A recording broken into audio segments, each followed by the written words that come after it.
Bien, buenos días. Vamos a dar comienzo a la quinta jornada sobre seguridad vial y mayores con el desarrollo de la primera ponencia que va a ser impartida por la subdirectora general de Análisis y Vigilancia Estadística de la Dirección General de Tráfico, doña Rosa Ramírez Fernández. Ella es una persona de una dilatada experiencia en el sector público y experta en concreto en problemáticas de seguridad vial y su relación con los colectivos sociales. Desde la organización de las jornadas queremos agradecer muy sinceramente a la Dirección General de Tráfico la colaboración que ha prestado para la celebración de las mismas, facilitándonos el que pueda acudir como ponente a la subdirectora general de Análisis y Vigilancia Estadística que nos acompaña y que va a impartir esta primera ponencia sobre personas mayores y seguridad vial, las cifras de los accidentes en personas mayores. Para ello contaremos con un tiempo aproximado de unos 45 minutos, tras el cual pues, se abrirá un turno de preguntas por si quieren hacerle alguna pregunta a la ponente. Y sin más preámbulo, Rosa, pues te doy la palabra para iniciar esta primera ponencia. Muchísimas gracias. Primero de todo, quiero agradecer a los organizadores que hayan tenido la gentileza de invitar a la Dirección General de Tráfico en este foro. Y para nosotros no se nos escapa que cualquier momento en donde se pueda discutir sobre la seguridad vial es una parte importante en la que nosotros estamos interesados en participar y en aportar aquello que podamos aportar, ¿no? Cuando nos invitaron para el tema de seguridad vial y mayores, automáticamente, yo tal vez por una cierta deformación que tengo profesional, porque previo a trabajar en la Dirección General de Tráfico he estado trabajando en el ámbito sanitario, pues he pensado en el envejecimiento y me vais a permitir que os deje hacer o que haga una pequeña reflexión sobre el tema del envejecimiento. Cuando se habla de envejecimiento siempre hay una connotación negativa, porque se ve automáticamente lo que nos puede costar los mayores a la sociedad en la última etapa de la vida. Sin embargo, el envejecimiento en sí ha sido el mayor logro social y sanitario que han tenido las sociedades desarrolladas, porque hemos conseguido que en un periodo relativamente corto, 200 años, la esperanza de vida haya aumentado de manera espectacular, pero no es que vivamos más, es que vivimos en mejores condiciones. Yo miro esta sala y digo, si estuviésemos en la Edad Media, es hace mucho tiempo, pero la esperanza de vida eran 30 años. La mayor parte de nosotros ya no estaríamos, ya nos habríamos muerto. Pero si vamos al siglo XVIII, 1800, no es muy allá. La mayor parte de las personas entre 50 y 55 años también habrían fallecido. Luego, gran parte de los miembros que estamos en esta sala tampoco estaríamos aquí. Envejecimiento significa mayor longitud de la vida, pero también mayor calidad de vida en esos últimos años. O sea, nos estamos encontrando con personas que están en plenas facultades físicas y mentales para poder ejercer una vida plena en la sociedad y para poder aportar cosas a la sociedad. Y esto no debemos olvidarlo. Es verdad que hay una etapa final de la vida en donde ya hay un menoscabo de esas habilidades, pero es esa etapa final de la vida. Luego, por lo tanto, envejecimiento hay que ver esa parte positiva, ese logro social y sanitario fundamental. Yo en esta ponencia voy a intentar esclarecer, que espero que no oscurecer y confundir, cuál es la situación de nuestros mayores en cuanto a la accidentabilidad. Cómo fallecen nuestros mayores o cómo se lesionan nuestros mayores por tráfico, ¿no? Y esto nos va a servir un poco para poder luego tomar decisiones de en qué dirección ir. ¿Qué políticas o qué medidas vamos a tener que tomar para intentar mejorar estas cifras?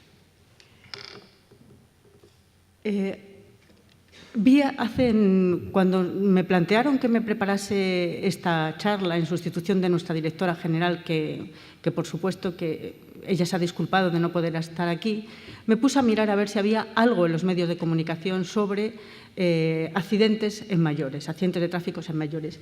Y encontré que había un artículo en un periódico, creo que era del País Vasco, que decía: ¿los mayores están en riesgo o es un riesgo? Se hacían ese planteamiento en un periódico hablando sobre mayores y conducción.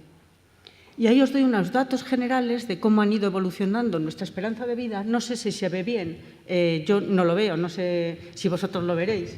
Pero bueno, en ese gráfico que tengo aquí, lo que se ven son los países, la esperanza de vida entre los diferentes países. Bueno, España ocupa una de las puestos de cabeza en cuanto a esperanza de vida. Nosotros, como sociedad, hemos ido mejorando nuestras cifras también de población mayor. Hemos pasado unas cifras del 17, ahora nos estamos que aproximadamente el 18% de nuestra población son mayores. ¿Y qué es lo que ocurre en Europa en cuanto a la accidentabilidad? Lo primero que veis ahí es un gráfico en donde se clasifican los países en cuanto a muertos o fallecimientos por accidente de tráfico. El que es de color naranja es España. Nosotros nos encontramos en unas cifras, somos el 7º país en cuanto a accidentes de tráfico, o éramos el 7º país en cuanto a accidentes de tráfico en el año 2012. Esta posición, actualmente en el año 2013, la hemos mejorado. Pero ya en el año 2012 estábamos ocupando el 7º lugar en cuanto a accidentes de tráfico. Luego éramos un país que hemos pasado de unas cifras muy altas de accidentes de tráfico. En este país morían 9.000 personas por accidentes de tráfico, a unas cifras que ya están por debajo de los 2.000. Hemos dado un salto muy grande en cuanto a la seguridad vial. Si nosotros comparamos los países no solamente por accidentes globales, sino por accidentes en mayores, no sé si ahí se ve muy bien, pero lo que sí, con lo que os he sacado antes, es que las tasas en mayores por accidente de tráfico, los fallecimientos son más altos, no solo en España. Las tasas de accidentes de tráfico son más altas en todos los países. He seleccionado unos cuantos países para que veáis. En azul son los fallecidos por millón de habitantes por todas las edades, y lo que está ahí en marrón son los fallecidos mayores de 65 años, los que vamos a llamar los mayores, que ya digo que es un colectivo que realmente es complejo, porque mayores cada vez se habla más, mayores de 75 años. Pero ese colectivo que es complejo, como veis ahí vosotros, tal vez a mí lo que más me llamó la atención es que si veis, en tercera posición están los Países Bajos, Holanda. Holanda tiene unas políticas de intervención muy buenas en el medio urbano y en los medios interurbanos. Es un país como ejemplo. Y, sin embargo, estáis viendo que tiene una tasa de 32 fallecidos por millón en población general, pero que es de 60 y muchos en población mayor. Ahí hay varios factores que están influyendo, y vamos a intentar que esos factores que están influyendo, algunos modificables y otros no modificables, veamos cuáles son y en qué medida influyen. Porque, claro, un factor que influye y que no es modificable es que a mayor edad, por el mismo tipo de lesión, y lo vamos a ver, tu riesgo de morir es mayor. Esto no es modificable, es la edad. La edad hace que haya un menoscabo de tus cualidades físicas y que ante el mismo proceso tengas un riesgo mayor de morir que una persona joven. Un riesgo no modificable como el sexo. Si hubiese diferencias por sexo, no es modificable. Pero hay otros factores que sí son modificables.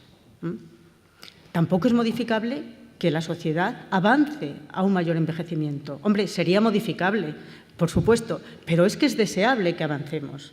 Eso es lo deseable. Significa que tenemos mejores niveles sociales y sanitarios en la sociedad, y eso es lo que queremos.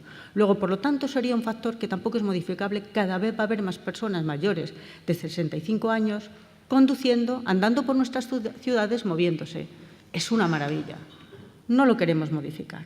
Luego, ahí hay un peso de algunos factores dentro de la accidentabilidad que no se van a poder variar, pero hay otros que sí. Esos son los que nosotros vamos a tener que contemplar.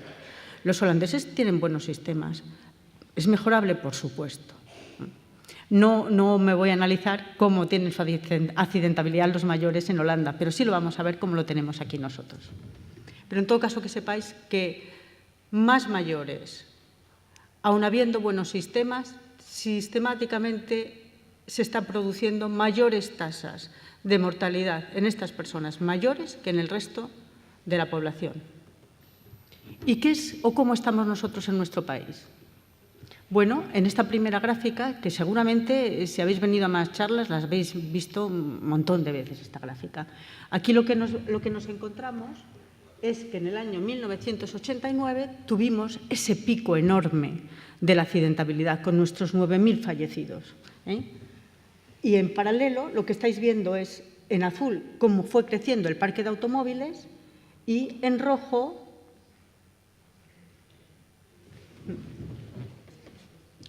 son los accidentes, en azul el parque de automóviles y en verde el censo de conductores. Luego se producía un incremento de los accidentes al mismo tiempo que se producía un incremento del censo de conductores y el parque de automóviles. Pero cuando se empezó el descenso, seguía produciéndose un incremento del censo y del parque. Luego fue ese descenso no porque se hubiese disminuido la movilidad dentro de nuestra sociedad, sino porque se habían metido algunas políticas que antes no se habían tomado, mejores vías, mejores vehículos, mayor vigilancia. Y eso fue lo que hizo ese descenso tan importante en nuestros accidentes. Y es lo que vemos ahí en esa gráfica. Esta otra que tenéis aquí, en rojo, son los fallecidos por todos los grupos de edad. Y en no sé qué color es gris, los fallecidos mayores. Si os fijáis ahí, aproximadamente en el año 2007, nuestros fallecidos mayores, sus tasas empiezan a ser más altas que las tasas que tenemos. Es muy buena idea, es que este no funciona. Cada vez que me voy ahí veo que me quedo sin voz. ¿Qué?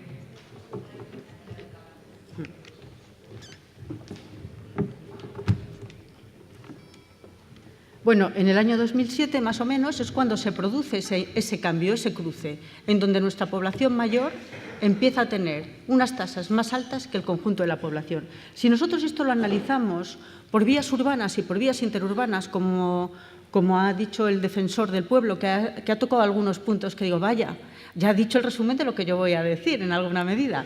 Pero bueno, ahí ha tocado algunos aspectos que son fundamentales. Ahí lo que vemos, por ejemplo, en esta gráfica, estáis viendo en rojo qué es lo que ha ocurrido con los accidentes en interurbana. Un descenso muy importante. Han descendido los accidentes en interurbana un 60%. En grisáceo clarito es lo que estáis viendo, lo que ha ocurrido con los accidentes en interurbana.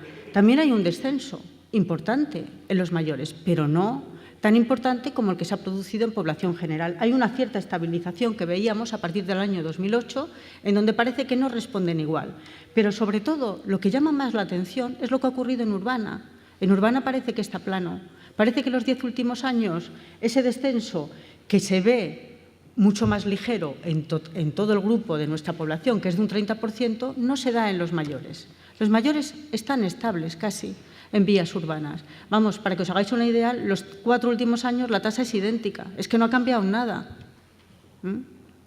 en la accidentabilidad en mayores en vías urbanas en los últimos años, cuando hemos tenido logros muy grandes en los otros colectivos, en los otros grupos de edad.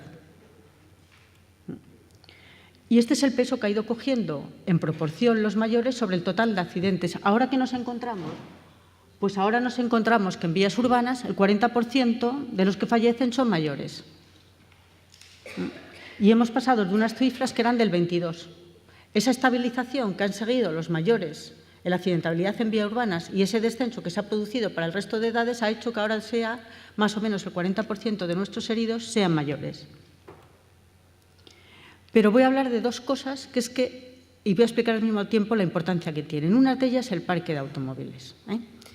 El parque de automóviles en nuestro país ha tenido una renovación en los años en que hemos tenido una situación económica muy beneficiosa como país. Y entonces es lo que estáis viendo en esas gráficas del año 99, 2000, 2001, 2007, en donde la proporción de coches nuevos que se iban incorporando en nuestro parque era muy grande. Y eso hacía que hubiese una cierta edad media del parque relativamente joven. ¿Qué es lo que estáis viendo? Que poquito a poco, a partir del año 2007, esa renovación ha descendido. Cada vez, claro, es normal con el tema de la crisis económica, la gente tiene menos capacidad económica para cambiar con mayor frecuencia de vehículo, pero lo que vemos es que esa renovación es más pequeña. ¿Y esto qué trascendencia tiene? Pues tiene la que veis en esa tabla, que si tuviésemos en consideración qué es lo que ha ocurrido del año 2007 al año 2012, y si os vais a la parte que son turismos es donde hay un 3 debajo, pues en ese periodo de tiempo que va del año 2007 al año 2012, nuestros turismos han envejecido de media todo ese parque 3 años. Y eso ha hecho que la edad media de los vehículos turismos que están circulando en nuestro país sean de 9 años y medio, 9 años 55. Eso es la media de antigüedad de nuestros vehículos que circulan en nuestro país. ¿Y qué importancia tiene que hablemos de la antigüedad de los vehículos? Pues mucha, porque de nuestros datos, como vais a ver ahora, sabemos que a mayor antigüedad, si tienes un accidente, tienes más riesgo de morir o resultar herido grave. Y esto es lo que te demuestra esta gráfica. En esta parte de aquí están los fallecidos y en aquella parte de allí están los heridos graves. Y como veis, esas líneas llevan una tendencia ascendente. La línea roja es los accidentes en función de la antigüedad del vehículo y dónde se están produciendo, si es en vías interurbanas o si es el colectivo global. El rojo son todas las vías y el azul, que está a continuación, son las vías convencionales. Ahí lo que veis es que de tener un vehículo de 0 a 4 años o estar en un vehículo de 10 a 14, pues el riesgo de morir se ha duplicado. O sea, en un accidente que se ha producido, si tu vehículo es más viejo, el riesgo de que tú fallezcas porque tienes un vehículo más viejo se duplica cuando se aumenta en 5 años, o como pasa de 0 a 4 a 5 a 10, la antigüedad del vehículo. ¿Y por qué? Pues porque sabemos, la gente que trabaja en tráfico, que hay diferentes factores que influyen en la accidentabilidad, y uno de ellos es el vehículo y las características y las condiciones que tiene ese vehículo para proteger a las personas. Lo mismo ocurre con el tema de los heridos graves. Una vez que ocurre el accidente, también tienes un mayor riesgo de resultar herido grave si llevas un vehículo antiguo, porque un vehículo antiguo significa menos componentes de protección. Esto lo he contado aquí porque esto tiene importancia también en los mayores. Porque ¿qué vehículos llevan los mayores? Luego lo vamos a ver. ¿Lo habéis pensado qué vehículos llevan nuestros mayores? Pues porque es más cómodo conducir el vehículo de toda la vida, porque pierden poder adquisitivo, por una serie de factores. También tendremos que tener en consideración esto. El otro aspecto que a mí me parecía que era importante es el censo de conductores. ¿Qué es lo que ha ocurrido con el censo de conductores? Pues como ha dicho muy bien el defensor del pueblo, nuestro censo de conductores está en aumento. Cada vez no solamente tenemos más población mayor en la sociedad, tenemos más población mayor conductora, cosa que es normal y que es lógica. Y ahí lo que estáis viendo en esa gráfica con colores azul y en colores rojos, en color azul era el censo en el año 2004 y en color rojo es el censo en el año 2012 por grupos de edad. Como vais viendo, cada vez el rojo es más grande, esas barras, que el azul, porque cada vez hay más mayores conduciendo. Si os vais al principio del gráfico, a esta parte de aquí, veis que al principio los azules son muy grandes y los rojos muy pequeños. Si os vais al final, estáis viendo que los rojos son mayores, o sea, hay cada vez más mayores conduciendo con respecto a lo que había de mayores conduciendo en el año 2004, que es el azul. ¿De acuerdo? Luego, eso es un proceso que se está llevando a cabo, lo mismo que en la sociedad, se está llevando a cabo también en nuestro censo de conductores. Si esto lo comparamos con nuestra pirámide de población, que tiene cierta importancia, eso de ahí es la pirámide de población. Lo que estáis viendo en verde oscuro son los que tienen carnet de conducir, y lo que estáis viendo en verde clarito que sobresale son, dentro de nuestra población, los que no tienen carnet de conducir. Los verdes son los varones y a la parte los rosáceos son las mujeres. ¿Qué ocurre? Pues como estáis viendo, casi toda nuestra población cuenta con un permiso de conducir. Al menos la parte de los varones tenemos una población saturada. ¿Qué quiere decir eso? Más envejecimiento, por supuesto que más carnes de conducir en ese colectivo y más uso del mismo, claro está. ¿Y qué es lo que nos ocurre? Vamos a centrarnos ahora un poquito en eso para intentar ver ¿En qué medida el riesgo de morir de nuestros mayores hay cosas que son evitables y cosas que a lo mejor no lo son tanto? Esta gráfica que veis aquí es cómo muere nuestra población, varones y mujeres, por grupo de edad.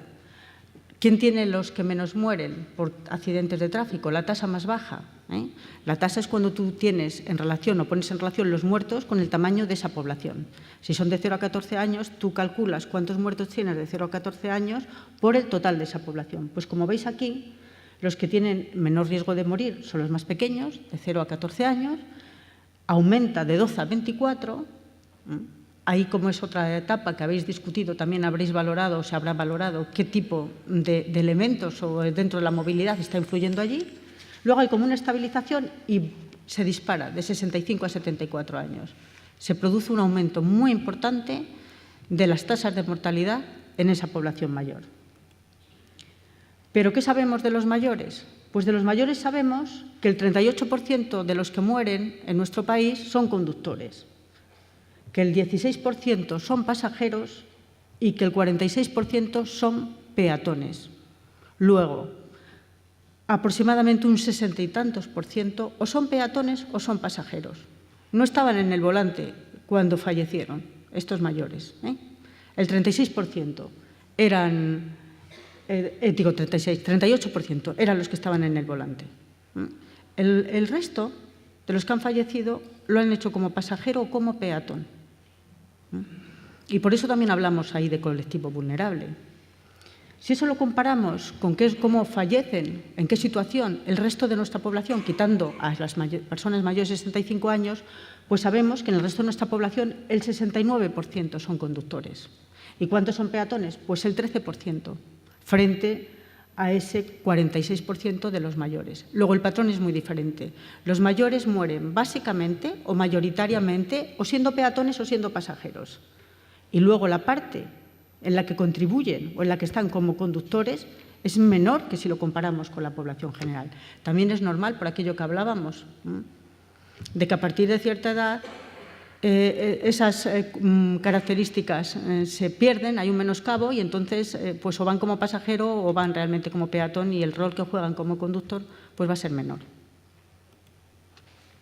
¿Y cómo están implicados? Pues hemos hecho un ejercicio. Bueno, vamos a ver en todos los accidentes quiénes están implicados por edad. Vamos a ver quiénes implican. Que están implicados en un accidente y a verlo por edad no quiere decir que hayas fallecido.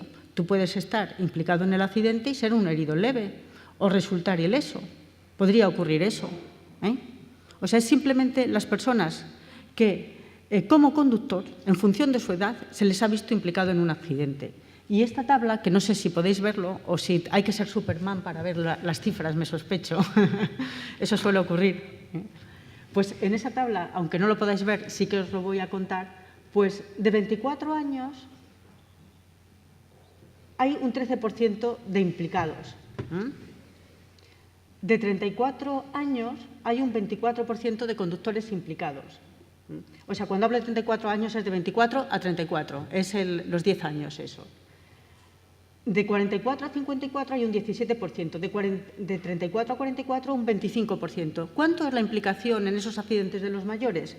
Pues los mayores, de 64 años hasta 74, todos, digo, hasta más de 64 años y más, toda la implicación que pueden tener los mayores, pues son un 16%.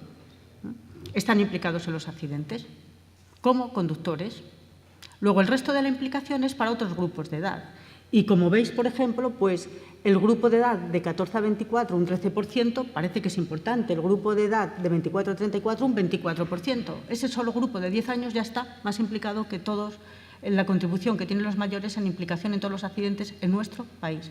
Graves, leves, que el conductor haya salido ileso o haya fallecido. Y cuando esto lo miramos, la tasa en función de la edad de los conductores, pues vemos que en cuanto a la población, pues los que más están implicados en los accidentes son los más jóvenes, con una tasa del 22 por 1000. Y que los mayores son los que tienen las tasas de implicación más bajas, con unos valores de 3 por 1000. Esto quiere decir, esto lo estamos poniendo en relación con el censo de conductores. Claro, es verdad que a muchos de esos mayores que están en el censo de conductores no conducen, A lo mejor los que realmente están conduciendo es un sector de la población mayor, pequeño, y aquí estamos teniendo somos buenistas con esta valoración, porque estamos diciendo es un 3 por 1000 los que están implicados los mayores frente a un 22 lo que están implicados los accidentes los más jóvenes. Pero en todo caso, que esa implicación de los mayores en los accidentes es menor que el resto de los grupos de edad. Pero el resultado para ellos no es menor, aunque hemos visto que gran parte de ese resultado, una parte son esos peatones, ¿no? Esa será la gráfica. Aquí, la que veíamos antes, al principio, de cómo mueren, el riesgo de morir de los mayores, cómo aumenta con la edad, y al lado es cómo aumenta con la edad el riesgo de morir siendo peatón. Claro, en esa tasa que vemos que alzas sube tantísimo por la edad, lo que pesan son los peatones. Si quitásemos los peatones, ocurriría lo que estáis viendo allí. Ya no sube así, de esa forma espectacular. Esa gráfica se empiezan a aparecer más las cifras a lo que se parece al resto del patrón de nuestra sociedad, con ese pico que tenemos ahí como en los 74 años. ¿Y qué ocurre con los heridos graves y los heridos leves? Pues que nuestros heridos graves y leves mayores no tienen cifras más altas que el resto. Lo que son más altos son los que fallecen, pero no los heridos leves y los heridos graves. Ahí a lo mejor también estamos viendo un patrón que tiene que ver con aquello que os decía al principio de que hay factores no modificables, y es que al mismo tipo de accidente la gravedad va a ser mayor y el resultado de la misma mucho más grave en un mayor que en una persona más joven. Y esa gráfica de ahí que veis es lo que se llama la letalidad, y es cuando tú tienes entre todos los heridos qué proporción es la que muere. Al fin y al cabo, lo que estás viendo ahí son factores que están hablándote del riesgo por esa especial sensibilidad individual de la persona ante la lesión, y luego a lo mejor que hay algún factor que connote que tu accidente ha tenido muchísima más gravedad que el resto. Eso es lo que estáis viendo ahí. Pero desde luego el riesgo de morirse es mucho mayor en los mayores que en el resto de la población. La letalidad, una vez que eres herido o leve o grave, es mayor en los mayores. No solamente estos datos se sacan de la información que nos dan las policías, pero ocurre lo mismo. Esta otra gráfica es lo que nos dan los centros sanitarios. Y lo que nos dicen los centros sanitarios es que si tú tienes eres una persona que tienes 35 a 44 años y has ingresado por un accidente de tráfico en un hospital español, de cada 100 personas que ingresan mueren 1,4. Pero si tú tienes 85 y más, mueren 15,3 de cada 100 que ingresan. También es verdad que muchos de esos ingresos son peatones y sabemos que la letalidad en un peatón, una vez que se produce, pues es mucho mayor el riesgo de morir, ¿no? Esto es lo que hablábamos al principio. Ahí veis interurbana y urbana, lo marrón es peatones, y veis, claro, que en urbana básicamente lo que nos están falleciendo, o por lo que fallecen y que tiene un peso muy importante en toda la mortalidad de nuestros mayores, es ser peatón. Y si vamos a los heridos, pues ocurre exactamente lo mismo. No es solamente los fallecidos, es que los heridos también, el mayor riesgo y la mayor problemática es ser peatón. Como yo vengo del sector sanitario y me faltan todavía, no nos engañemos, avanzar para ir profundizando, cuando hablaba sobre mis compañeros de la Dirección General de Tráfico, sobre los accidentes en mayores, me decían, pero es que los mayores tienen accidentes de mayor gravedad, porque uno del tipo de los accidentes, sé que esto vosotros lo sabéis perfectamente, pero yo lo hago a mí misma para reflexión, uno de los tipos de accidentes que mayor gravedad reviste son los frontolaterales, donde un vehículo choca frontalmente con la zona lateral de un vehículo de otro vehículo que es la zona menos protegida. Veamos cómo son esos accidentes en los mayores, ¿no? Hemos mirado qué era lo que ocurría con los accidentes en mayores por ese tipo de accidentes, tanto en vía urbana como en vía interurbana. Y como no sé si lo leeréis muy bien, pero la colisión frontolateral es esta que está ahí, en el centro más o menos, en donde hay un cierto incremento de esos frontos laterales en vía interurbana en los mayores en relación al resto. Ese incremento es un 6% con respecto al anterior, y esos son 57 accidentes en el global. No puede explicar esas diferencias, o no es suficiente para explicar esas diferencias, aunque ahí hay un poquito de verdad en que ese accidente es un poquito más grave y parece que hay una mayor contribución ahí en los mayores, en ese tipo de accidentes frontolaterales. Pero cuando nos vamos a vías urbanas, pues va a ser que hay que no, es justamente al revés. Esos accidentes o esas colisiones frontolaterales son muy parecidas, pero ligeramente más bajas en nuestros mayores. El otro aspecto que os decía que tiene importancia es la antigüedad del vehículo. Y la antigüedad del vehículo, ahí lo que hemos hecho es ver cuán de viejos son los coches que se nos han accidentado, en los que iban personas mayores. ¿Y qué nos encontramos? Pues que más de 19 años, las personas de más de 74 años tenían el 13% de los vehículos, tenían más de 19 años. Si os fijáis ahí, los de 24 años era un 4% que tuviesen más de 19 años, de entre 25 a 64 un 3%, y los de más de 74 un 19%. Un factor que es un factor de protección, nuestros mayores usan vehículos más antiguos. Ese factor de protección, ellos tienen más riesgo, porque les protege menos porque son vehículos más antiguos. Y conductas, porque es importante el consumo de alcohol y drogas y la conducción. Estos son los datos que ha sacado este año el Instituto Nacional de Toxicología. Pues no es algo que sea sorprendente, pero claro, las conductas de conducir bajo los efectos del alcohol o drogas se detectan menos conductores en estas condiciones cuando es una persona mayor. Y en conclusión, básicamente yo voy a repetir un poco lo que ha dicho el defensor del pueblo. Los mayores de 65 años son el 18% de nuestra población. Pero, sin embargo, en el global el 29% de los fallecidos. Y si nos vamos a la urbana, el 40%. Hay una gran diferencia entre ese 18%, que es lo que pesan en la sociedad y lo que pesan en los accidentes. Luego lo que hemos visto es que hay una tendencia descendente marcadísima en nuestro país en la accidentabilidad y ese comportamiento no se está teniendo en el ámbito de los mayores. De hecho, hemos visto que en las vías urbanas parece que hay una estabilización en la accidentabilidad. Hay un descenso de las interurbanas, pero menor, y una estabilización en las cifras en las vías urbanas. Hemos visto también que el 66% de los mayores fallecen como peatones o como pasajeros. Luego, el control o la mejora en la formación de la conducción, que nunca hay que abandonarla, sepamos el peso que va a tener en ellos. Sepamos, porque son el 34% conductores. La mayoría de los que mueren van a ser pasajeros, que poco les vamos a poder decir, o peatones, en donde sí que también se les puede hablar de por dónde deben a lo mejor cruzar. Al mismo tiempo que pensar cómo hemos diseñado las ciudades para el tema de la movilidad peatonal, ¿no? El 16% de los accidentes están implicados mayores, pero si los comparamos con cómo están implicados los menores o los más jóvenes, pues están menos implicados en general los accidentes que los más jóvenes. El riesgo de morir es mayor. Hay factores no modificables. La edad, que lo mismo que te mueres más de una infección o de cualquier otro proceso patológico, también te mueres más de un accidente. El tipo de accidente puede ser un factor de riesgo, como hemos dicho, porque hay un ligero aumento de los frontolaterales en vías interurbanas, pero que no se ve eso en vías urbanas. Ahí puede haber ese pequeño factor que dé un incremento, pero no explica todo ese exceso de mortalidad en mayores. Luego esos vehículos más antiguos, pero claro, a lo largo de la vida hay una reducción de sobre todo en la última etapa, reducción de tus ingresos. Luego, también sabemos que ahí es un factor que es modificable, pero que sepamos que es que están conduciendo los que fallecen como conductores con vehículos mucho más viejos. Y después tenemos ahí un aspecto positivo, tienen menos conductas de riesgo, menos agresividad al volante y, desde luego, menos consumo de alcohol y drogas.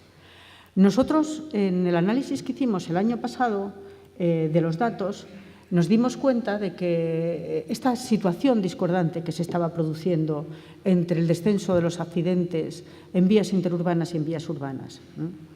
Y dijimos, bueno, esto es algo que tenemos que contemplar, que tenemos que trabajar con el medio municipal para intentar ver qué cosas podemos hacer concretas para intentar descender la accidentabilidad en el medio urbano, ¿no? En el plan estratégico hay una línea concreta de trabajar con lo que son los colectivos vulnerables. Dentro, como ha dicho el defensor del pueblo, entre esos colectivos vulnerables están justamente los mayores. Y tenemos una meta a alcanzar de reducción de los mayores que para ese año 2020 que todavía estamos lejos de alcanzar. Entonces, siendo conscientes de que para nosotros es un tema prioritario, sabiendo que el ámbito urbano era un aspecto importante, empezamos un grupo de trabajo que todavía no ha dado sus frutos porque estamos en el inicio del contacto de este grupo de trabajo, pero se decidió hacer un grupo de trabajo con urbes, con grandes ciudades españolas, con el objetivo, o un doble objetivo. Por una parte, poner en común todos los datos que teníamos, todos los indicadores de valoración de situación de riesgo y después ver qué políticas eran las que estaban haciendo estos ayuntamientos sobre seguridad vial e intentar comparar cuáles eran las que estaban resultando más eficaces y, al revés, en aquellos que estaban resultando menos eficaces, ver qué es lo que se estaba haciendo mal, en qué colectivos. Entonces, no os puedo dar resultados de este tema porque lo acabamos de empezar, pero sí que somos conscientes de que es necesario hacer algo. Sí que hemos empezado a trabajar con el tema urbano y estamos intentando, de alguna forma, sacar esas buenas experiencias que hayan tenido los ayuntamientos, que hayan conseguido cifras más bajas en su accidentabilidad en mayores. Somos conscientes que hay un factor humano modificable escasamente, sí, a lo mejor en lo que es la formación, pero en su riesgo por su edad muy poco de modificar. Somos conscientes que hay otro factor que es el tema del vehículo, que sí que tiene capacidad de mejora, y hay otro factor, que son los diseños de las ciudades y cómo se han planteado las ciudades. Sabemos que es costoso los cambios que se produzcan en ese terreno, pero por ahí, junto con las políticas de regulación del tráfico, es por donde habrá que ir, un poco en función de lo que resulte de ese grupo de trabajo que espero que sea muy fructífero. Y muchísimas gracias a todos ustedes por escucharme. Muy bien.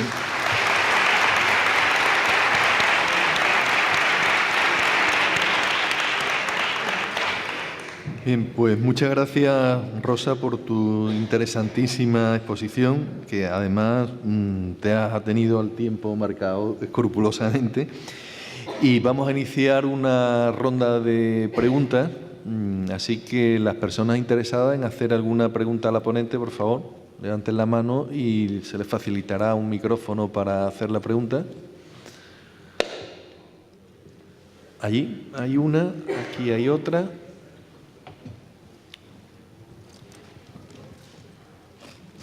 Aquí. Sí. Mire, soy José Pedro, de Policía Local de Lora del Río, y habiendo oído que tiene usted experiencia en el ámbito sanitario, quería hacerle una consulta. ¿Sabe usted si existen protocolos que relacionen ese ámbito sanitario con la DGT? Es decir, si hay una relación de patologías que pueda determinarse que influyen en la conducción o en el transitar normal y que eso se comunica a la DGT para que se evite pues, que esa persona conduzca o realice cualquier otra actividad relacionada con la seguridad vial. Bueno, pues el trabajo que hace... Yo antes estaba trabajando en el ámbito del Ministerio de Sanidad, llevando la subdirección que llevaba el tema también de tráfico, pero desde el punto de vista sanitario. Entonces, ahora he cambiado al punto de vista DGT, ¿no? Siempre se ha trabajado en colaboración DGT con el ámbito sanitario. El enfoque que nosotros se ha dado desde la DGT, cómo una persona pasa una serie de reconocimientos hasta que se le da el carnet de conducir, pues se optó porque hay un examen médico específico, general, para toda la población. Y ese examen médico general que se hace para toda la población, con sus limitaciones, toda la población que quiere obtener un permiso de conducir, con sus limitaciones, tendría que ser capaz de detectar justamente si esa persona está en condiciones o no está en condiciones de conducir.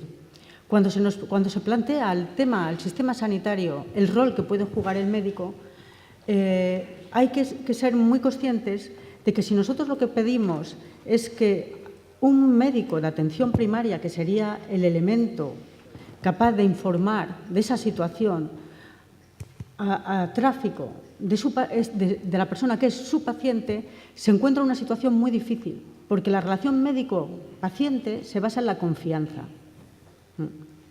Entonces, si me preguntas, ¿hay un protocolo en el cual un médico que ve que tiene un paciente que tiene un menoscabo de cualquier tipo, un defecto visual muy importante, que no ha sido detectado por el centro de reconocimiento o que está sometido a un tratamiento específico que puede afectar su condición, va a mandar hay protocolizado que notifica a la DGT, a la Dirección General de Tráfico, esa situación? No lo hay. ¿Es fácil que eso lo haya? Yo te lo digo, muy difícil. ¿Por qué? Porque la relación médico-paciente se basa en la confianza. Y si el médico hace eso, pierde la confianza de ese paciente. Tenemos que buscar, y yo también creo que eso, tenemos que buscar alguna forma de hacerlo, pero que no dañe ese aspecto. No sé si eso contesta tu pregunta. O si era eso lo que me querías preguntar. Luego, solo un comentario, es precisamente lo que le quería preguntar, saber eso. Pero de lo que me está hablando de la confianza médico-paciente, en otros aspectos, sin embargo, eso no se tiene en cuenta porque estamos hablando de cosas muy importantes. Tema de malos tratos, violencia con menores. Seguridad vial creo que tiene la suficiente entidad como para que tenga el mismo camino, desde mi punto de vista. Yo estoy de acuerdo contigo. Esto es un trabajo que vamos a tener que hacer de fondo, porque casi todo lo que es de concienciar, tanto a la población como a colectivos específicos, son trabajos de fondo. El maltrato ha pasado mucho tiempo hasta que los médicos han empezado a denunciar el maltrato. O sea, no ha sido una cosa, ha sido un trabajo de fondo. Y yo creo que eso se va a dar en un futuro, pero que ahora, como tal protocolo, no existe. Y que lo que te dicen los niveles sanitarios es que tenemos aquí un problema.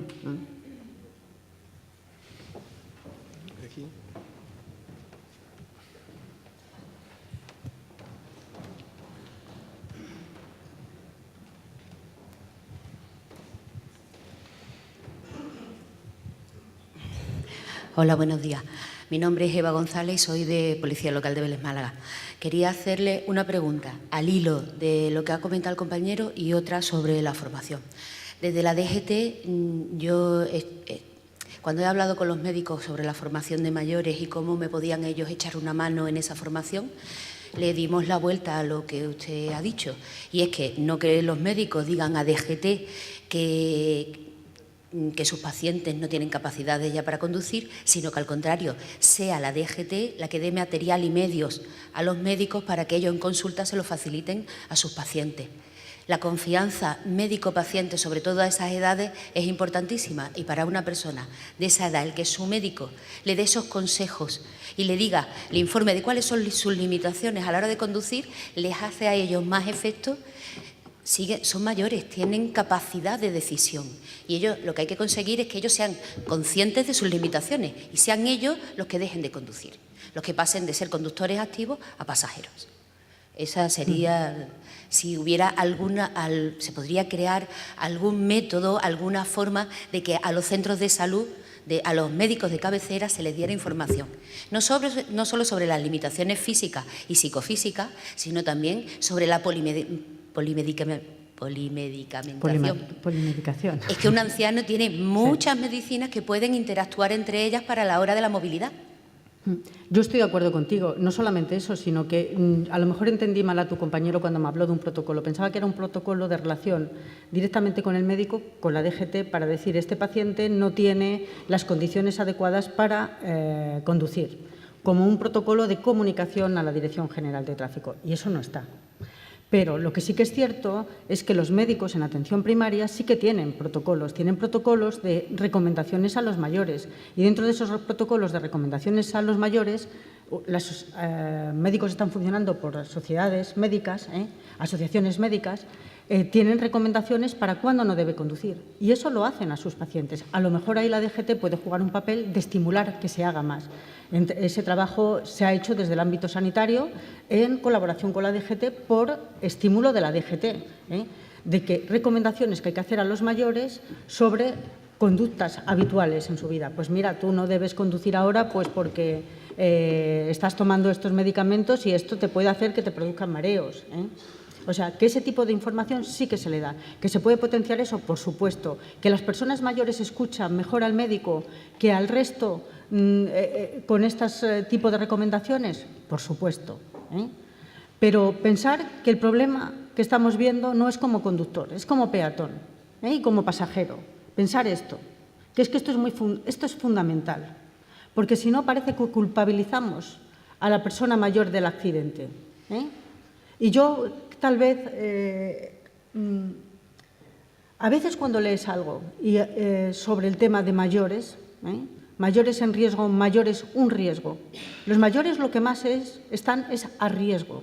Entonces, el médico le va a dar esa recomendación al mayor, porque como peatón, cuando está polimedicado, se puede caer en la calle, cuando va a andar o cuando va a cruzar. No penséis que es un protocolo para verlo desde el punto de vista del conductor, que también le va a pasar lo mismo. Pero el médico lo hace porque en su vida cotidiana eso es un menoscabo y le va a hacer esa recomendación. No hagas esto e intenta no conducir. Por supuesto que sí, y le va a hacer más caso. Pero cuando habláis del personal sanitario, pensar y que no se os vaya a la cabeza que hemos dicho que el 66% de las personas que fallecen son pasajeros y peatones. Y los conductores son muy pocos en ese grupo, son muy pocos, son muchos menos. Y están menos implicados que otros colectivos. Porque si no, parece que es que estamos ahí culpabilizando al mayor. No, no me refería a eso. Vamos a ver, la visión que nosotros tenemos, en principio, como policías locales, los que más actuamos son con los conductores. Yo tengo una visión de aquí a 20 años. De aquí a 20 años, el grupo de conductores se va a quintuplicar.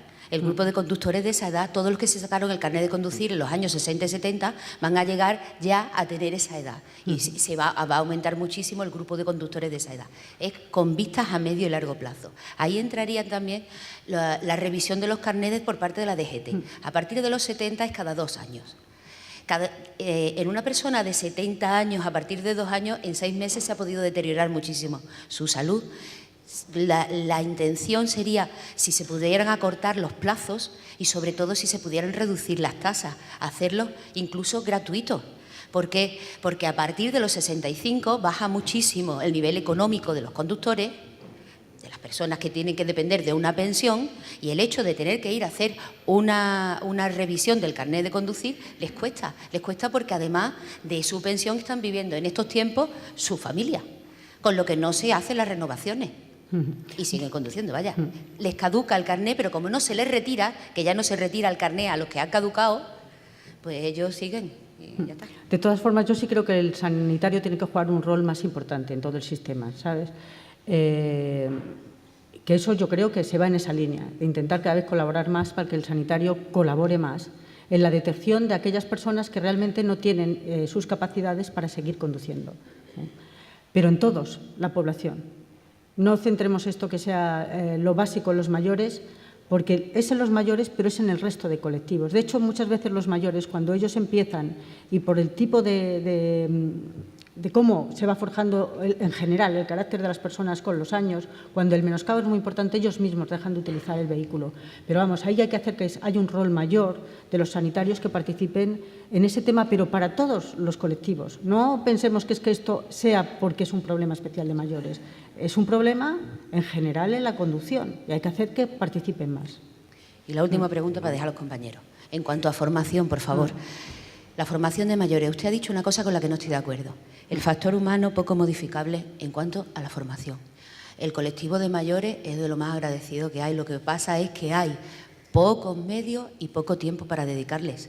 En cuanto se les dedica formación donde ellos van en sus centros de mayores, desde el punto de vista de que ellos se impliquen en esa formación como responsables de sus nietos, ellos participan. Nos haría falta un poquito más de medios por la DGT. No sé si me he explicado mal, porque si has entendido eso, por supuesto que no lo he querido decir. Vamos a ver. Lo que no es modificable de los mayores es que con el envejecimiento, tu fisiología, tu organismo no responde igual a la agresión. Esto, por mucho que eduques, no nos engañemos. El proceso de envejecimiento supone más riesgo. O sea, no es lo mismo una fractura en un joven que en un mayor. Eso no lo va a modificar. No que la educación no funcione. La educación en los mayores, como tú dices, es un colectivo básico y fundamental. Y también pueden aprender. Y, de hecho, siguen las recomendaciones mucho más a rajatabla. Pero lo que no va a modificar, por mucho que eduques, es que cuando tienes 70 años y tienes una fractura, no se te va a consolidar igual que cuando tienes 20. Ese factor humano, fisiológico, eso no es modificable por la educación. Y en los mayores, una vez que se produce un accidente, el riesgo que tienen de morir es mayor. Y es mayor porque tienen más edad y porque el sistema no les está funcionando de las mismas formas que a un joven. Entonces vas a tener esas tasas más altas, ¿no? No que no funcione la educación, por supuesto que sí, pero hay un factor que es modificable, lo mismo que el sexo. Tú eres mujer y eres mujer. Te pueden educar, pero por mucho que te eduquen, tú tendrás más riesgo de tener cáncer de mama que un varón. O sea, que es que hay unos factores que están ligados a la persona, que es a lo que me he referido, que no son modificables. Pero no que la educación, por supuesto, que sirven los mayores. Eso estoy de acuerdo. Hola, buenos días. Me llamo Francisco Ortega, soy profesor de formación vial. La primera pregunta que quisiera es las estadísticas del 2013. He visto ahí algunas láminas de los fallecidos y tal, una de 2012, otra de 2013. Yo el ruego en principio que le podría hacer es que por qué no avanzan un poquito más las estadísticas 2013, sobre todo que hablen de vía urbana y interurbana, porque es que claro, la DGT mayormente siempre los datos que da actualmente fallecidos siempre en vía interurbana. Si empezamos a hacer un estudio de análisis, nos quedan los de vía urbana, que precisamente estamos hablando de peatones mayor fallecidos y no nos enteramos de 2012, pero 2013 todavía a esta fecha no lo sabemos. Yo quisiera hacer un ruego que cómo podrían anticipar, no que llegue lo que es, lógicamente, los que son siniestros totales de todas las víctimas, pero un anticipo 2013 y todos los años que podían hacer. Luego la segunda consulta era que efectivamente acaban de darse unos datos y qué tal, y efectivamente no se ha incidido, veo, mucho en lo que es la pérdida de capacidad, lógicamente, de reacción, que es lo que yo creo que influye muchísimo en los mayores. Estamos hablando de los fármacos que no se ha habido, el Instituto de Psicología, lo que ha hablado, se ha quedado en drogas y alcohol. No ha hecho mención de los fármacos, que creo que es lo que mayormente influye también en los mayores. Entonces, eso era lo que quería, sobre todo, rogarle, la estadística y hacer más hincapié en los peatones, que efectivamente tendríamos que incidir en los ayuntamientos, porque la accesibilidad de un peatón, hay dos cosas que yo veo. El rebaje de los bordillos para cruzar un peatón, un paso de peatón, existe en muchísimas ciudades y pueblos que no existen todavía. Tienen que cruzar la acera con un bordillo elevado. Y luego, por supuesto, el estacionamiento de vehículos junto a los pasos de peatones, que le impiden la visibilidad del peatón y del conductor, y de ahí vienen muchísimos accidentes, más luego cruzar, porque lógicamente sería ya deformación por no cruzar por los pasos peatones. Muchas gracias. En cuanto a las estadísticas, pues he sacado datos del 2013. Como tú has dicho perfectamente, se hizo un avance de datos del 2013 de vía interurbana.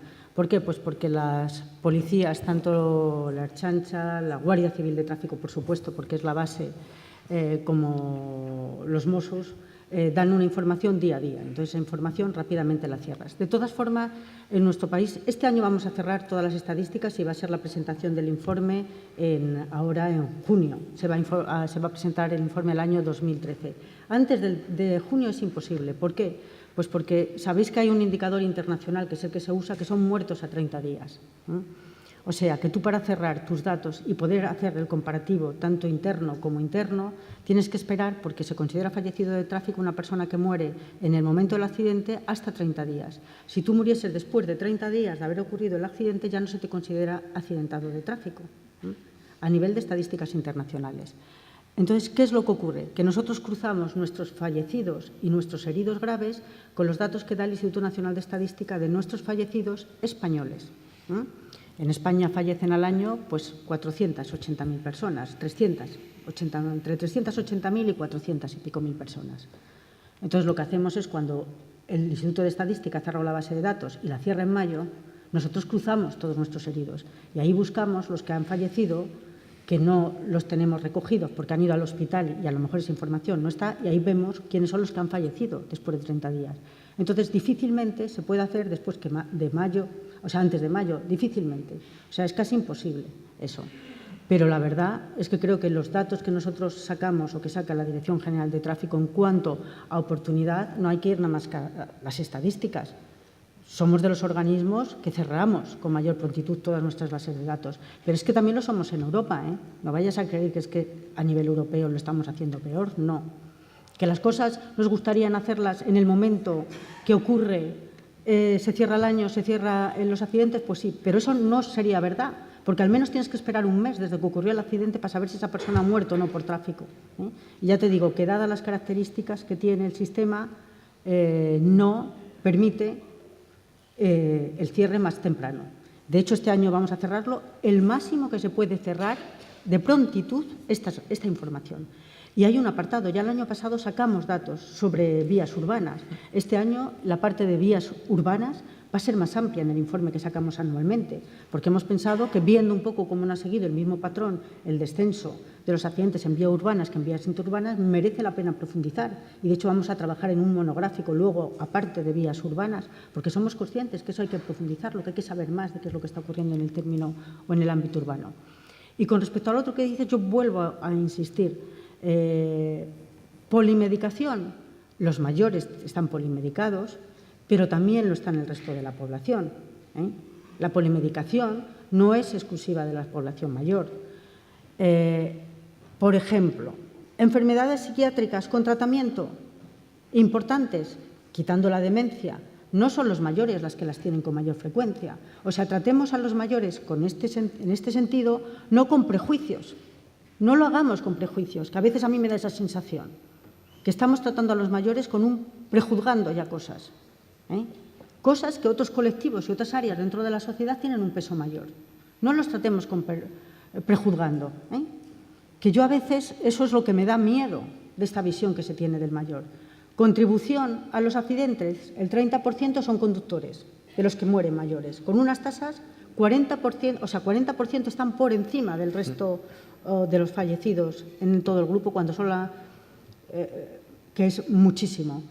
30% conductores, 66% peatones y pasajeros. No les prejuzguemos a ellos en este terreno, o no más que lo que estamos trabajando con el resto de los otros sectores que están enfrente del volante. Bien, había Yo voy a contestar una pregunta que no me han preguntado. Voy a contestar una pregunta que no me han preguntado, pero como antes he escuchado al defensor del pueblo de que la nueva ley quitaba las competencias a los ayuntamientos en la etapa formativa, yo me he permitido mandar un mensaje al responsable de la Dirección General de Tráfico, el que lleva nuestro departamento local, y me dice que eso no es así, que no sabe cómo es así. ¿Cómo se dice eso? Porque no las ha quitado esas competencias. Lo único que le podré decir es que me encantaría, cuando vuelva a Madrid, que nuestro compañero, el que lleva todo el gabinete legal, pues haga una pequeña explicación de dónde ha sido eso que se ha entendido, pero que no se han quitado esas competencias que tenían asignadas los ayuntamientos en materia de formación. He hecho la pregunta diciendo, bueno, me ha sorprendido cuando te he oído, digo, pero a lo mejor cuando hemos estado viendo la ley se me ha escapado algo al respecto. Y vamos, dice que no es así.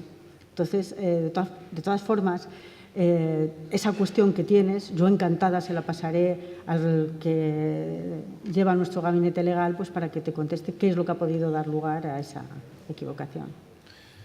Había dos preguntas, pero por favor, muy breve, porque estamos ya fuera de tiempo. Voy a quitar dos que eran preguntas que medio están contestadas, pero es que no puedo dejar de hablar porque realmente lo que pasa con los mayores, como muy bien ha señalado usted, es mucho prejuicio, muchísimo. Cuando alguien, yo tengo 70 años, cuando alguien va a venir conmigo en el coche, lo primero que dicen con risa, pero con Rita no se va a más de 120. Los mayores somos personas muy prudentes, posiblemente porque amamos la vida y porque amamos a nuestros nietos. No voy a insistir en lo clave que es la educación, porque me cuesta tristeza ver que para que no nos crucemos los pasos de peatones ahora ya nos van a multar. Y yo digo, los ayuntamientos en vez de multar deberían prevenir, ¿no? Eso, porque he cruzado el paso de peatones con mis nietas esperando a que el muñequito se pusiera en verde. Abuela, pues ese chico ha pasado. Abuela, pues esa señora ha pasado. O sea, la educación en las personas jóvenes, que es donde se empieza a educar. Porque, claro, yo me tengo que quedar con que el 60% de muertos son mayores. A mí misma me ha atropellado un coche porque iba por un sitio donde no debían ir, en la calle La Araña, donde no tenía que ir. Yo no esperaba que viniera un coche, quizás también crucé indebidamente. Entonces, eso me parece fundamental, porque nosotros somos gente muy prudente. Usted también lo ha dicho. Yo ya no conduzco de noche como no sea inevitable y entonces no voy a 120, entonces voy a 110. Y me parece otro punto más que si queremos un envejecimiento activo, antes yo luchaba cuando era más joven porque pudiera llevar a mis niños con los carritos por la acera.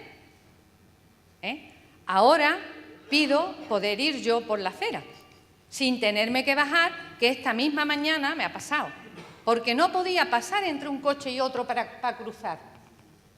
Entonces, de verdad, somos la gente joven, yo también me considero joven, por eso digo somos, pero somos la gente joven las que tenemos que educar. Lo de los ayuntamientos ya ha contestado, porque claro, no sería comprensible que les quitaran potestad para educar, que es lo que necesitamos. Y una última cosa, ¿ya entonces no se cuentan los muertos de 24 horas?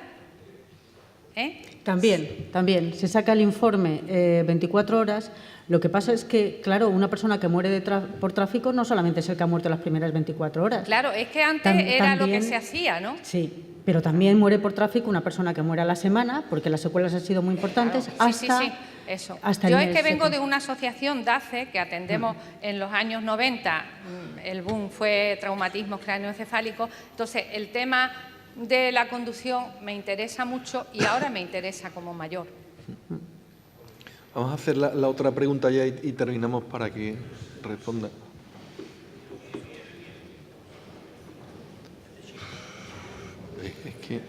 Buenos días. Guardia Civil Esteban, del Grupo de Investigación de Tráfico del sector de Andalucía. Mi pregunta va un poquito al hilo también de la señora que ha participado ahora. Referente a las víctimas de peatones, si hay un estudio sobre si las conductas han sido reglamentarias o antirreglamentarias, porque no se nos han facilitado estos datos. Sí, tenemos hecho un estudio y se publica, yo ahora no me sé las cifras, si el peatón ha cruzado o ha tenido el accidente haciendo algo que en teoría no tenía que haber hecho o no, sí lo tenemos. No me sé ahora las cifras, pero lo tenemos hecho. Tenemos esa información. Esa información, pensar que siempre hay determinadas informaciones que tenemos que, claro, son valorativas o por el agente que investiga la situación, ¿no? O sea, que pero sí que lo tenemos. No me sé las cifras, pero lo tenemos. Lo mismo que también tenemos de los conductores, si lo que ha provocado también el accidente ha sido una conducta, digamos, antirreglamentaria. Tenemos esa información. Sí, claro, no en todos los accidentes, pero se tiene. Para conocer la causa, la problemática que da. Perdona, es que no te veo dónde estás hablando. Y alza así un brazo. Ah, vale. Que es que no sabía dónde estabas. Sí, que eso, quería ese dato porque eso nos ayuda a investigar lo que son las causas del accidente. ¿Por qué se produce esa problemática elevada sobre las personas mayores? Ya te digo que no me acuerdo exactamente de la cifra, pero no me pareció que fuese, claro, los peatones, ahí hay un factor, ¿no?, de que haces una cosa también incorrecta. No me acuerdo cuál era la cifra, pero, por ejemplo, los conductores mayores y los conductores no mayores eran iguales, si habían tenido una actitud antirreglamentaria o no. Me parece que no había diferencias. Esa información, por supuesto que la tenemos y que la explotaremos con detalle. Pero yo ahí también volvería un poco a lo que decía la representante de la asociación. Es fundamental que las personas sepamos, o en una sociedad, que tienes que cumplir unas normas, sobre todo cuando esas normas acompañan a tu seguridad. Pero también en la sociedad tenemos que pensar que los diseños de las ciudades se tienen que hacer pensando en las personas que viven en esas ciudades. Y en la movilidad también, no solamente, que yo creo que ha habido mucho enfoque en la movilidad en base al vehículo privado, ¿no?, y a lo mejor menos en la movilidad sostenible global. Yo, por ejemplo, vivo en Madrid y he vivido también 9 años en Sevilla. Y a ninguno de vosotros os escapa que a veces estás en una ciudad y ves una acera que no cabe una persona con un cochecito de niño. Se tiene que salir a la calzada porque en medio de la acera hay plantada una farola, que también está bien, tenemos que tener luz. Pero a lo mejor no se ha pensado bien que eso obliga a que determinadas personas que empujan un cochecito tengan que irrumpir la calzada. Y luego, en algunos casos, se ve unos tramos enormes, a lo mejor en Sevilla no, pero yo os digo que en Madrid sí, enormes de acerado. Para cruzar al otro lado tienes que hacer unas distancias gigantescas sin pasos de peatones. A lo mejor no estamos pensando, o sea, que yo entiendo también que hay que buscar y que hay que analizar también esas conductas no reglamentarias, pero esas conductas no reglamentarias también tenemos que ver esos trazados, si han pensado en la población que está viviendo en esos sitios o no, ¿eh? Y las características de esa población. Si son mayores, tú no puedes esperar que te ande 500 metros. A lo mejor, si enfrente está la farmacia, tienes que empezar a pensar en una planificación de que hay determinados puntos que son prioritarios y tienes que hacer pasos de peatones ahí. Porque cuando un accidente se produce o se reitera por una conducta inadecuada en una zona, hay que pensar si no habrá algo ahí en ese diseño que es una equivocación. O sea que hay que jugar un poco con todos los elementos. La conducta no reglamentaria de las personas, eduquémoslos más para que tengan una movilidad más segura para ellos mismos y para el resto, pero ojo, ¿cómo se ha diseñado esto? A ver si está siendo realmente una muralla insalvable para determinados colectivos.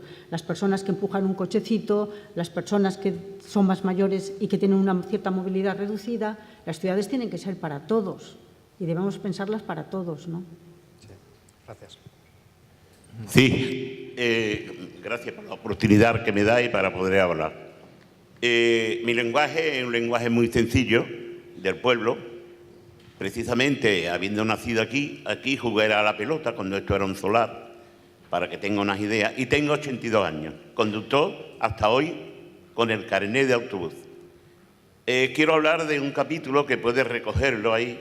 Primero, desde el rango superior considero que desde aquí a la movilidad de las ciudades urbanas podían llegar la forma de que los cebras estuvieran más pintados en la ciudad, lo cual carecen algunos de pintura y eso ocasiona accidentes precisamente, que no queremos ninguno ver este tipo de accidentes cuando precisamente no está bien pintado. Después, yo recuerdo, y esto, perdona que lo introduzca, la memoria histórica cuando no existía semáforo. Aquí la Campana pues, tenía una sanción de 2 pesetas al peatón que se pasaba fuera de unos clavos que había establecidos, para que sepáis algo de la historia del tráfico. Y observo, y aquí voy, y quería aquí una recomendación sin meterme con las autoridades competentes, y aquí hay Policía Local, Guardia Civil, entonces aplaudo el comportamiento de la Guardia Civil, en su comportamiento, en su forma de llegar a sancionar y con la formalidad que llega a decir usted ha cometido y, sin embargo, de verdad, por lo menos en la ciudad que yo vivo, que es esta, son distintos lo que es el agente de policía local. Yo conozco muchas ciudades de Europa donde he estado. Ámsterdam era muy parecido a esto, y me acuerdo cuando yo decía en Ámsterdam, ¿cuándo llegarán las bicicletas? Ya las tenemos. Los carriles bicicletas y todas estas cuestiones. Pero quiero hablar de un capítulo multa. Yo no puedo, y desde aquí le pido a vosotros que cómo existe el capítulo multa, esa ley o ese sentido de recaudación y de no escuchar algunas veces, y aquí defiendo a los conductores que tenemos carnet de conducir, en cuanto a aparcamiento, a infracciones que se han sometido. Y es porque, para mí, ha habido una novedad en el tipo de sanción. Recogemos una sanción y pone 3X, leve, grave y menos grave. He visto y he observado a través de los tiempos cómo la leve le ponen la cruz a la grave cuando la gravedad no tiene esa gravedad en que esté cometiendo una infracción en la vía pública, porque no hay una placa establecida o porque en realidad no dice obstaculizaba gravemente el tráfico. Es agregado por el agente, o sea, por el agente, denunciante. Y yo aquí termino diciendo, ¿por qué no existe? No sé si existe, y si existe, que lo ponga en aplicación, a disposición, con los ciudadanos conductores que estamos afectados muchas veces. Yo soy uno de los que me dedico a llevar enfermos a ciertos ambulatorios y a lo mejor tengo que dejarlo un minuto y ese minuto me ocasiona una sanción. No a mí solo, a más personas que se dedican como yo a esta obra social. Yo vengo de la Federación de Organizaciones de Mayores, FOA, y entonces debía de haber ese gabinete donde jugue, yo digo, la supervivencia o la visión de un conductor, de un policía de tráfico, o un policía de la Guardia Civil, y a gran taxista si era necesario, que formara ese equipo para valorar esa sanción. No puede valer una sanción mal aparcado, y ya aquí termino, de un vehículo en La Campana que en un ramajo que haya en Santa Justa. Vale 200 euros. Como le agreguen, obstaculizaba el paso gravemente cuando no obstaculizaba gravemente, porque hay viabilidad para circular dos coches. De hecho, estas cosas vienen ocurriendo. Las sanciones han aumentado tanto, que de verdad es alarmante. Los mayores, cuando tenemos que pagar 200 euros después de una pensión de 800, de verdad nos volvemos locos. Ese mes nos trae que no podemos supervivir después de atender a las familias y a cuantos casos hacemos como obra social aquellos que somos voluntarios. Recoja esa propuesta mía y se lo agradeceré. Muchas gracias. Bueno, yo lo único que sí quiero decirte es que en general el trabajo que hacen las policías, tanto las policías locales como la Guardia Civil de Tráfico, es un trabajo excelente. Que si hemos descendido las cifras que hay de fallecidos en nuestro país, ha sido justamente por la vigilancia. Por la vigilancia tanto en todos los ámbitos, en el ámbito local y en el ámbito interurbano, por todo el papel ahí que han jugado las policías. A nosotros nos gustaría, en una sociedad ideal, que con la formación fuese suficiente para que la formación haga que las personas tengan una conducta responsable con respecto al resto de los ciudadanos. Pero no nos engañemos, no es así. Entonces, esas conductas irresponsables o insolidarias en determinadas medidas, de alguna forma hay que sancionarlas. Las penas de este estilo económicas, su función realmente no es recaudatoria. Eso no es el objetivo. Pero ¿cómo tú a una persona le dices es que estás haciendo algo que está perjudicando al resto? Estás poniendo en riesgo tu vida, estás poniendo en riesgo la vida de los demás por una conducta que tienes. O estás entorpeciendo cierta movilidad en una ciudad, impidiendo que haya un tráfico fluido, que la gente se pueda mover. ¿Solo con educación? Pues eso no es típico español. O sea, esto es algo que está probado y no somos el país que más sanciona. Los ingleses sancionan más. Te voy a contar una anécdota muy tonta, de ingenuidad mía. Yo en Dinamarca, en los transportes públicos, no haces nada. Te metes en el transporte público y nadie te pide nada. Y le dije a un compañero danés ahí, que bien educados estáis aquí en el autobús y no nadie os vigila, no tenéis ni que picar ni nada, subís, bajáis con vuestro ticket, eso sí, pero dice, ¿cómo que nadie nos vigila? Hace como 10 o 15 años las multas eran bestiales, es que pagábamos del orden de 6.000 euros por subir inadecuadamente en un autobús. Eso eran 3 años o 4 años de autobús. ¿Cómo que no nos vigilan? Ahora esto que tú ves aquí es proceso no solo de educación, ha sido proceso de educación, de vigilancia y, claro, algo que para las personas que reinciden fuese disuasorio. Es decir, me interesa más en mi pequeño acto cumplir que no cumplir. Entonces, a mí aquello me parecía que, claro, hay muchos elementos que tienen que jugar un papel, pero que todos ellos son importantes. Y, por supuesto, que el papel de vigilancia de las policías es fundamental. Y ese papel de vigilancia, para aquellos que de alguna forma no tienen una conducta adecuada, significa una sanción, pero que eso, dentro de las políticas más eficaces, no con ánimo recaudatorio, sino eficaces porque han reducido los siniestros, la accidentabilidad, está ese tipo de acciones. Y yo creo que eso es necesario. Bueno, hay una última palabra, pero tiene que ser un minuto, no más, ¿eh?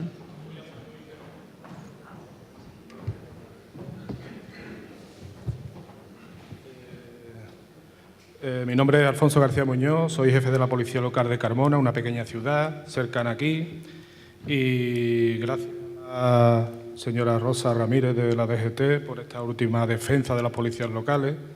He estado viniendo a varios congresos y las policías locales la verdad es que nadie las defiende. No estoy de acuerdo, y todo mi respeto para esta persona de 82 años, con respecto a la Policía Local de Sevilla, ni estoy de acuerdo tampoco con el tema recaudatorio, y en una pequeña ciudad se ve más cercana a los usuarios y los conductores y demás. Y no estoy de acuerdo en que las policías locales no estén formadas. Están formadas precisamente y más en educación vial, están dando cursos y, lógicamente, pues bueno, es una base fundamental en la seguridad vial, porque la mayoría de las vías urbanas, como usted ha dicho estadísticamente, los accidentes y demás se producen en las vías urbanas, sobre todo de mayores. Y entonces, otra de las cuestiones que quería hacer, que estoy de acuerdo, no ya con la queja del defensor del pueblo, sino esto debía ser, si es así en la ley, debía ser motivo de mociones, con sentido a que la seguridad vial se le quite la competencia por el tema de la Ley 27 de 2013, de racionalización de las entidades locales y de los dineros, porque después viene la interventora y te dice que no hay dinero para hacer seguridad vial. Entonces, eso es cómo se maneja. Si no hay dinero y cada vez estamos más implicados en que la seguridad vial es lo que debe funcionar, y el último congreso que estuvimos era para que autonómicamente y la administración local el dinero redundara en la seguridad vial, y hay muchos ayuntamientos, aquí está la concejala de tráfico del Ayuntamiento de Carmona, en el que va a firmar un convenio para que ese porcentaje que cobra la OPAE en nuestro ayuntamiento, en ese caso, vaya a la seguridad vial. Luego viene la interventora y te dice, por esa ley de 2013, que ese dinero va a una caja única y no se puede emplear en seguridad vial. ¿Por qué no se legisla? Como a nivel estatal, en la Dirección General de Tráfico, se obliga, de obligado cumplimiento, que un artículo diga que ese, para que los ayuntamientos no puedan manejarlo en este sentido, no los ayuntamientos, los que legislan. Sea de obligado cumplimiento a la ley, que eso vaya a seguridad vial. Y ya no hay ningún interés. Perdonadme, porque yo os había entendido que era un problema de la ley de tráfico. No es un problema de la ley de tráfico lo que estáis hablando. Vale, de acuerdo. Luego lo hablamos con detalle, si quieres, también. O sea, que no es un problema, pensaba que estabais haciendo referencia a un problema de la ley de tráfico. Y es lo que me han dicho, no. Nosotros no hemos quitado ahí ninguna competencia. Todo se mantiene como estaba. De acuerdo. Vale.